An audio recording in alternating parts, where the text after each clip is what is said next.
Dans cette vidéo, on va parler du microbiote et pour commencer, de ce qu'est le microbiote. On utilise le terme microbiote pour parler des différentes bactéries présentes dans notre corps. On retrouve des bactéries au niveau cutané, donc au niveau de la peau, au niveau des voies respiratoires, des voies urinaires, au niveau vaginal et également au niveau intestinal, plus particulièrement au niveau du côlon et au niveau de l'intestin grêle. C'est ce dernier microbiote intestinal qui va plus particulièrement nous intéresser dans cette vidéo. Alors le microbiote intestinal, il est composé de plus de 10 000 milliards de bactéries, avec entre 800 et 1000 espèces différentes, pour un poids donc au total de bactéries entre 1 à 2 kg chez l'adulte.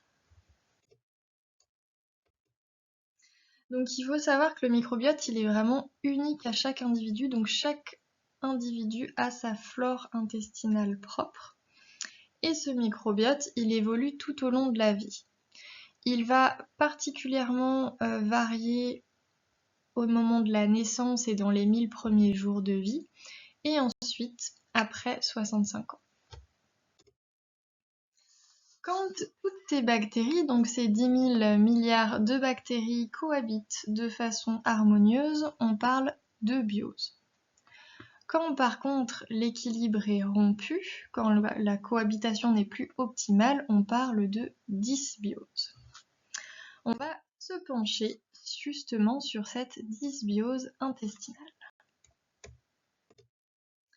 Donc la dysbiose, c'est, comme on vient de l'expliquer, quand on retrouve un déséquilibre de l'écosystème bactérien, soit au niveau de l'intestin grêle, soit au niveau du côlon, soit au niveau des deux, avec des altérations qui vont être à la fois quantitatives, donc il va y avoir une baisse du nombre de bactéries, qualitative avec une baisse de la diversité de bactéries, donc moins d'espèces, et aussi des altérations fonctionnelles, donc c'est-à-dire que les bactéries qui vont avoir différents rôles dans notre organisme vont être moins fonctionnelles, moins bien fonctionner.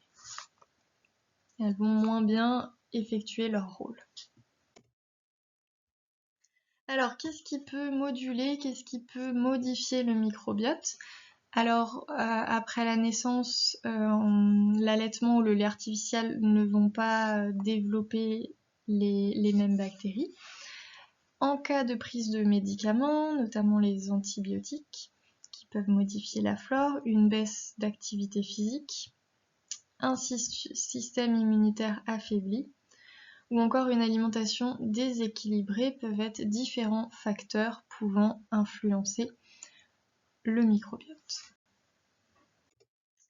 Alors, quelle est l'influence de l'alimentation ? Donc, qu'est-ce que j'entends par alimentation déséquilibrée ? Ça va être une alimentation donc, qui peut être trop riche en produits industriels transformés, car certains additifs peuvent être nocifs pour certaines bactéries. Une alimentation trop riche en glucides, ou en lipides, ou en protéines. Ou alors une alimentation trop pauvre en fibres. Donc ce sont des facteurs qui peuvent déséquilibrer le microbiote et donc amener vers un état de dysbiose. Donc dans une prochaine vidéo, on verra justement comment rééquilibrer son microbiote via donc l'alimentation, mais aussi via les prébiotiques et les prébiotiques que nous expliquerons. Merci pour votre attention.